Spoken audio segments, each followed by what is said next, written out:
जोहार। आप देख रहे हैं जोहार गिडी न्यूज और मैं सूरज कुमार। अभी मैं उपस्थित हूँ बर्जो में और आप लोग देखे होंगे कि आंदोलनकारी हो या कोई संगठन से या कोई पार्टी से हो, आंदोलन करते हैं लेकिन राशन की राशन और अपने हित के लिए और अपने कुछ छोटे मोटे मुद्दों के लिए आंदोलन करते हैं। लेकिन देखा जा रहा है कि यहाँ पे कुछ लोग हैं और ये भी कोई संगठन से है और इन लोग का कुछ बड़ा आंदोलन है। और आइए हम इन लोगों से बात करते हैं कि आप लोग को क्या आंदोलन आगे आप लोग को क्या आंदोलन का रूपरेखा है, कौन सा आंदोलन आप लोग करने जा रहे हैं। धन्यवाद आपका चैनल का। ये आंदोलन हमारा व्यक्तिगत नहीं है, पूरे देश में है। भारत मुक्ति मोर्चा, राष्ट्रीय पिछड़ा वर्ग मोर्चा, बहुजन क्रांति मोर्चा के आह्वान पर ये पूरे भारत में एक तो है कि जाति आधारित गिनती करा करके जितना जिसका संख्या है उतना अधिकार दे। दूसरा है ईवीएम मशीन से ईमानदारी से चुनाव नहीं होता है, ईवीएम हटा करके बैलेट पेपर लाया जाए। तीसरा है महाबोधि बिहार को ब्राह्मणों से मुक्त करना है, ये सरकार से भी मांग है। और इस सारा सवालों को लेकर के हम लोग 9 अप्रैल को जेल जाने के लिए भी तैयार हैं। पूरे भारत में अपने अपने पूरे भारत में सभी जिलों में भारत मुक्ति मोर्चा के जो क्रांतिकारी साथी है उनसे भी सेंट्रल ने आह्वान किया है, अपील किया है, गुजारिश किया है कि आप अपने अधिकार के लिए, देश को बचाने के लिए, आज़ादी के लिए, संविधान को बचाने के लिए आपको जेल जाना होगा। हम लोग स्वेच्छा से जेल जाने के लिए तैयार हैं ताकि सरकार को परेशानी नहीं हो। हम लोग खुद जेल जाने के लिए तैयार हैं, अपने जिला मुख्यालय में जेल जा करके भरेंगे। धन्यवाद। आपका जेल जाने से क्या क्या मतलब फायदा हो सकता है, क्यों जेल जाएंगे? जेल हम लोग कोई अपराध नहीं किए हैं, हम लोग कोई हत्यारा नहीं है, हम लोग कोई बलात्कारी नहीं है, हम लोग चोर डकैत नहीं है। हम संविधान को बचाने के लिए, देश को बचाने के लिए, लोगों के मान सम्मान को बचाने के लिए हमारे जो पहले महापुरुष लोग अपना बलिदान दिया, हमारा व्यक्तिगत कोई नहीं, हमारे महापुरुषों का जो आंदोलन है और इसमें जो दुश्मनों ने धब्बा लगाने का कोशिश कर रहा है, उस आंदोलन को आगे बढ़ाने के लिए, उस महापुरुषों का जो छूटा हुआ आंदोलन है उसको पूरा करने के लिए हम लोग स्वेच्छा से जेल जा रहे हैं। महापुरुषों का क्या छूटा हुआ आंदोलन है, क्या छूट गया, क्या काम बाकी रह गया? जैसे बाबा साहब अम्बेडकर ने जो ओबीसी को 340 आर्टिकल बना करके 52% जो आरक्षण दिया था, अभी क्या लागू है? नहीं है, उसके विरोध में जेल जा रहे हैं।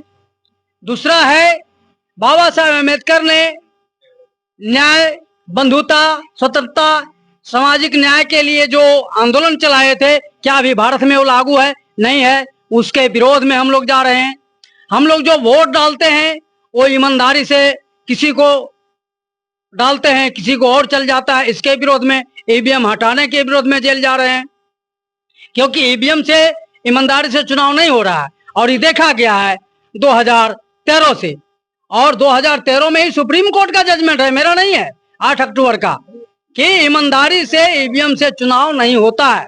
तो संगठन ने तय किया कि अब ईवीएम को हटाना होगा। और पूरे भारत में ये जो है आज विपक्षी दल भी जो है वाम सेव का भाषा बोल रहा है, वो भी बोल रहा है कि जाति आधारित गिनती होना चाहिए। लेकिन पार्टी के लोग दिल्ली के जंतर मंतर पर धरना प्रदर्शन नहीं करता, इधर बोलते हैं, गांव देहात में बोलते हैं, प्रखंड में बोलते हैं, हमारे लोगों को गुमराह करते हैं। तो इन गुमराह से भी बचने के लिए हम लोग अपील भी कर रहे हैं, गुजारिश कर रहे हैं कि अब मनुवादी संगठनों से बचना है तो ब्राह्मण मुक्त संगठन को साथ देना होगा और आंदोलन को सफल करना होगा।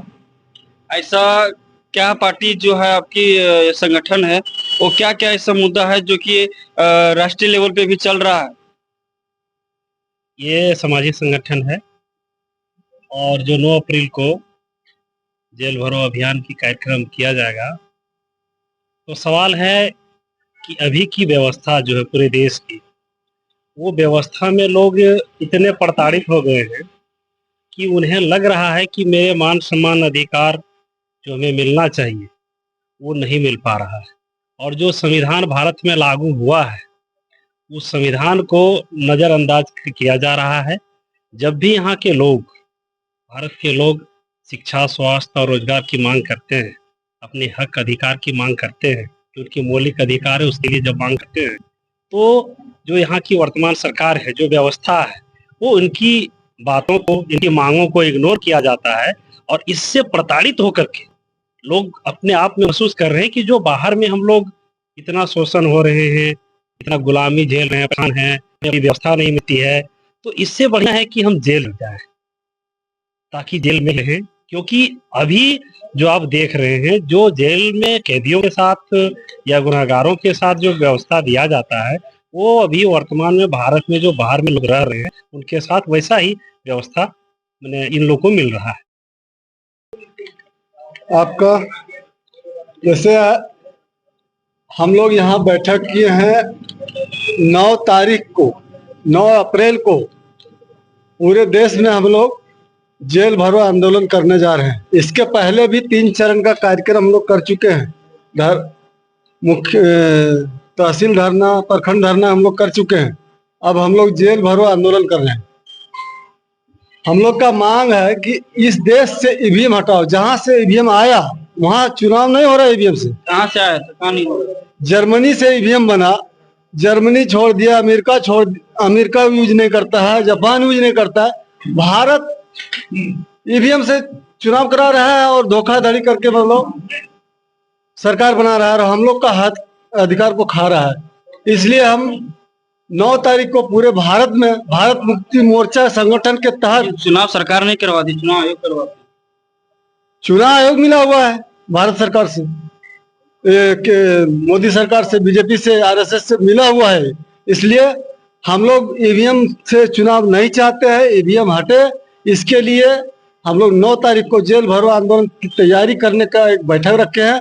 हम लोग यहाँ से ज्यादा संख्या में और हर एक जगह से जिला मुख्यालय पहुंचकर जेल भरो। क्या लगता है कि अगर जेल भरो आंदोलन का कार्यक्रम किया जाए तो ईवीएम बंद हो जाएगी?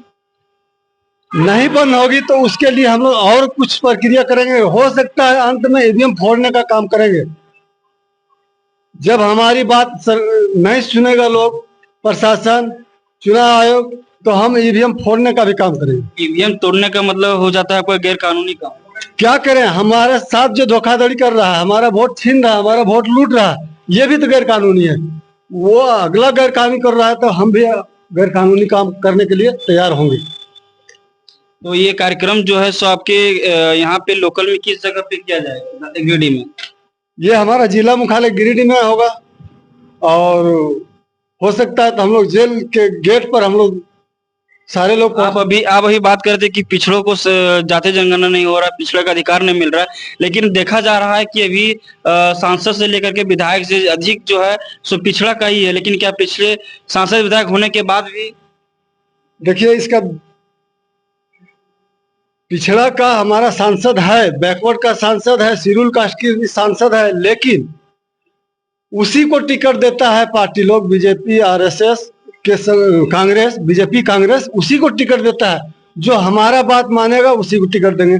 और ये कह के जब उसको अपने पार्टी में लेता है और वो जीतता है तो उसी का काम करता है। हमारा आदमी रह के भी हमारा काम नहीं होता है।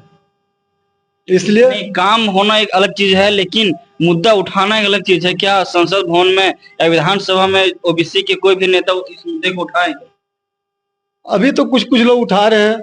जातीय आधारित, जैसे अभी बिहार में जातीय आधारित गिनती हुआ, उस तरह से झारखंड में भी सुन रहे हैं कि अभी होगा। हेमंत सरकार बोले हैं कि हम भी जातीय आधारित गिनती कराएंगे। बिहार में गिनती हुआ लेकिन उसका कोई असर पता चला?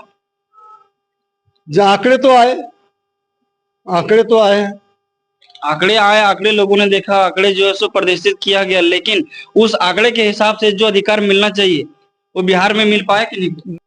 अभी जो सरकार है अभी नहीं मिलेगा, लेकिन आंकड़ा आने के बाद हम अगले बार अदर सरकार। मेरा ये कहना था कि बिहार में जाति जनगणना जब हुआ तो उनका अभी तक कोई लाभ मिल पाया? जो वहाँ पे देखा गया कि पिछड़े की जो संख्या सबसे अधिक है, तो पिछड़ों को मिल पाया अधिकार वहाँ पर? नहीं, अभी नहीं मिला है।